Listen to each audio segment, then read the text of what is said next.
This is the book of Ezekiel, chapter 8, verse number 14, where it says, in fact, I'll start in verse 13.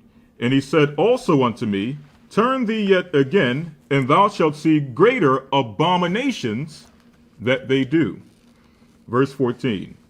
Then he brought me to the door of the gate of the Lord's house, which was toward the north, and behold, there sat women weeping for Tammuz. They seen women weeping for Tammuz.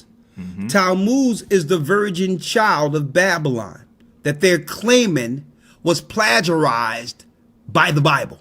When the Bible is showing that worship as an abomination. See, even you Christians, you need to be able to clear those inconsistencies up. You people that believe in Christ, who are losing all these arguments by these Kemetic people and atheists and all that. Mother and child, Christ and Mary have nothing to do with the Babylonian pagan mother and child, folks. The Bible is against that virgin child, Tammuz. Okay? That virgin child that was prophesied to come according to the Bible is different than the ancient Babylonian virgin child, because that virgin in the Old Testament means maiden. A young woman of marriageable age, whether she's married or not, is the correct definition of virgin. It's not the same virgin of ancient Babylon and Egypt, folks. So the Bible tells you the worshiping of that virgin child, Tammuz, is an abomination. And that is the virgin child that's being upheld and worshiped by the papacy, the Roman Catholic Church. That's the new Christ that was taught in the new world. Come on. Verse 15. Then said he unto me, hast thou seen this, O son of man? Turn thee yet again, and thou shalt see greater abominations than these. Here's another abomination. And he brought me into the inner court of the Lord's house, and behold, at the door of the temple of the Lord, between the porch and the altar, were about 25 men, with their backs toward the temple of the Lord. Their backs was against the temple of the Lord. They turned their back on the temple, which is in the east. Read. And their faces toward the east, and they worshiped the sun toward the east. And they worshiped the sun towards the east. The priests began to worship the sun. Our priests began to set up Sunday worship, folks. Now, these are things Christians are doing in the name of Christ ignorantly. Ignorantly. You don't know. You let them just tell you anything. Well, Christ rose on the first day of the week. Let me give you a few first day of the week scriptures, because you don't know anything. You haven't researched. Right. And therefore profane the Sabbath. Use Christ to profane the Sabbath. And now we're going to set up a new day, a Babylonian day, a satanic day, first day of the week, that rivals the seventh day of the week, which was established in creation by our Creator. And here's the irony of all this. This is what perplexed me. They're breaking all of God's laws in the name of Christ.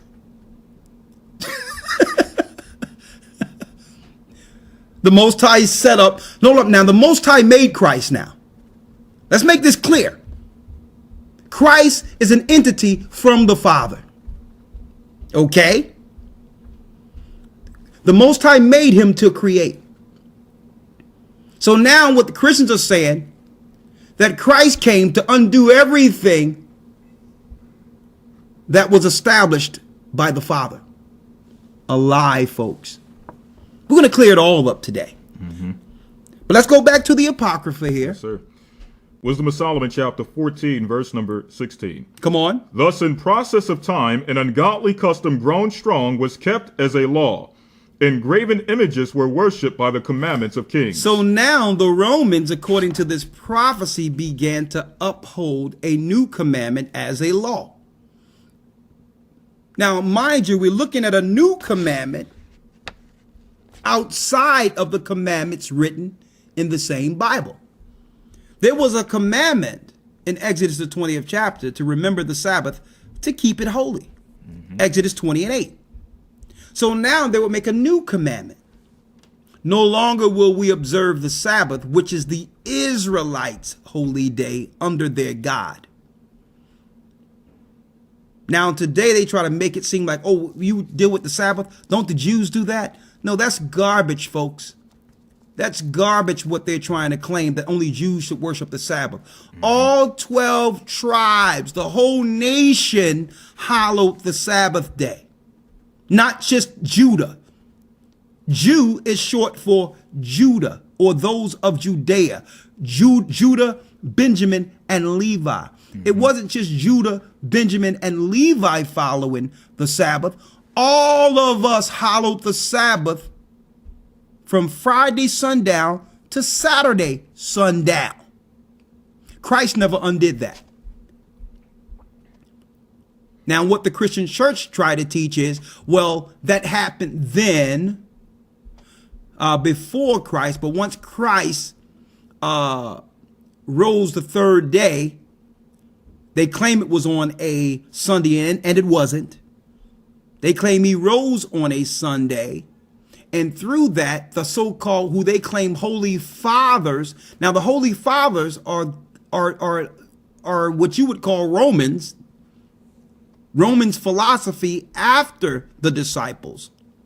They claim that some guys came later and then commemorated that as a holy day outside of the Sabbath. So it's no longer Sabbath, but Sunday. Liars, deceivers, tricksters. Now, let's just say it happened like they claimed, that Christ was crucified on Good Friday and rose on Sunday. Can you get 3 days between Friday and Sunday? Let's try it. I'm in Friday. 24 hours from Friday is what? Saturday.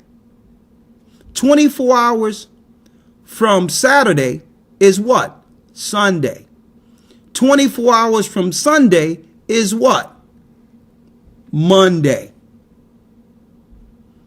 So if it was exactly what they claim it was, that means that Monday should be the first day of the week and the day of worship.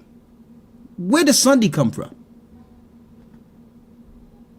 Monday should be, it's technically the second day of the week, but based on the claim, the excuse they're using for having Sunday worship, it should be Monday.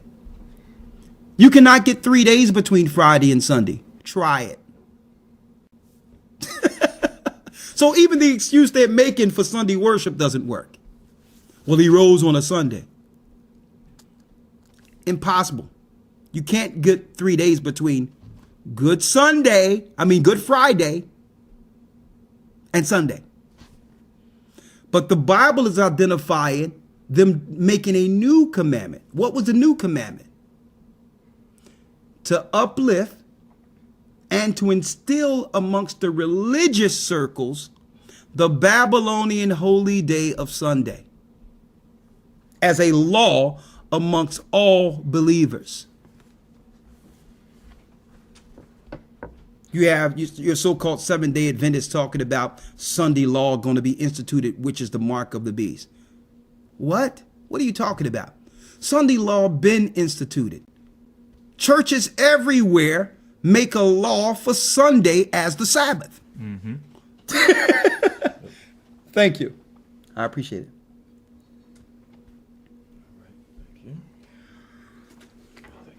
There you go. Thank you. Now check that out. Right? The Catholic Church been made Sunday law. Doesn't matter what church you're in. You don't worship the Sabbath. So you're under the Sunday law that was instituted through what? The deceivers. Come on. Verse number 17. Whom men could not honor in presence because they dwelt far off. They took the counterfeit of his visage. They took the counterfeit of his visage. Now, do you see why they took the Apocrypha out of the Bible? On top of other reasons, here's one of the main reasons. Now, one reason is it was prophesied that the North American Indians and others would come into a new land. That the people that were conquered in the Americas, in Mexico and these other areas, weren't just some regular nomads or some regular indigenous people. These were Israelites who went into the land after serving under the Assyrian captivity of 721 BC. So they took that out of the Apocrypha so that the indigenous people of Americas would lose the knowledge of their true primal origin, which was and is Israel. These are Israelites, folks. So they took the Apocrypha away from the poor people. And by doing so, took their history from them. Now it's showing what? Read that last piece again. A counterfeit visage. Counterfeit means fake. You know what counterfeit is. You've seen people running around, well, back when I was growing up, try to pass a counterfeit 20 or a counterfeit 100. Counterfeit means fake. You mean to tell me that the Apocrypha is identifying a false image of a son promoted as God? Yes. So the Catholic Church seen that and say, you know what? We're going to make an agreement with the Protestants and others to separate the Apocrypha from those poor people. Okay. Because what we read in Wisdom of Solomon, the 14th chapter, is evidence, exhibit A against us. The false image, us putting up a son to be Christ, worship, making a new commandment for a new day to be worshiped. The Apocrypha is exhibit A against us. Let's move it out of the poor neighborhoods. Come on. Whom men could not honor in presence because they dwelt far off, they took the counterfeit of his visage from far and made an express image of a king whom they honored. They made an express image of a king they honored. Read. To the end that by this their forwardness they might flatter him that was absent as if he were present. So the conquistadors and other white conquerors did what? They began to promote a white image over conquered slaves and Indians to flatter the papacy, to flatter the throne of Rome. They was able to come back and tell the Europeans, listen, it's going to be easy peasy conquering these lands. They have already acknowledged your son as God. We have killed the wise man and have now the poor slaves learning under us. And they believe that your son, Rodrigo, is Christ.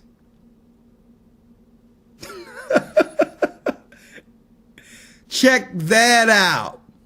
It's in the Apocrypha.